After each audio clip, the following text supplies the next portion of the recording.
సంగారెడ్డి జిల్లాలోని ఐఐటి క్యాంపస్ను మంత్రి శ్రీధర్ బాబు సందర్శించారు. ఐఐటి విద్యార్థులు రూపొందించిన డ్రైవర్లెస్ వెహికల్లో ఆయన పర్యటించి విద్యార్థులను అభినందించారు.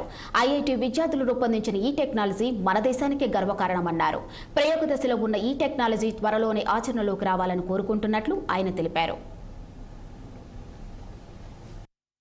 వెహికల్కి సంబంధించి పరిశోధన చేసిన వ్యక్తులతో పాటు మా సహచరులు జగ్గారెడ్డి గారితో పాటు ఆటోమేటెడ్ వెహికల్లో పోయాం. డ్రైవర్ లేదు. ఎక్కడో మొన్న మేము సిలికాన్ వ్యాలీలో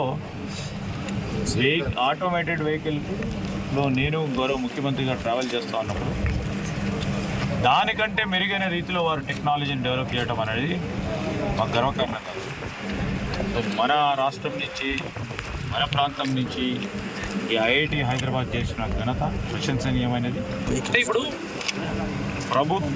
ప్రభుత్వానికి సంబంధించిన డిఫరెంట్ డిపార్ట్మెంట్స్ ఆ డిపార్ట్మెంట్స్లో ప్రొడక్టివిటీని ఇంకా మెరుగైన రీతిలో సేవలు అందించడానికి ఈ ఆర్టిఫిషియల్ ఇంటెలిజెన్స్ని ఉపయోగించుకొని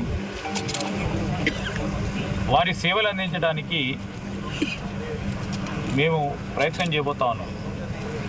అన్నీ అగ్రికల్చర్ డిపార్ట్మెంట్లో ఈరోజు ఉదాహరణ చూస్తే మీరు ఇంతకుముందే చెప్పారు, డ్రోన్కు సంబంధించి 100 kgs పేలోడ్ కెపాసిటీని చేసే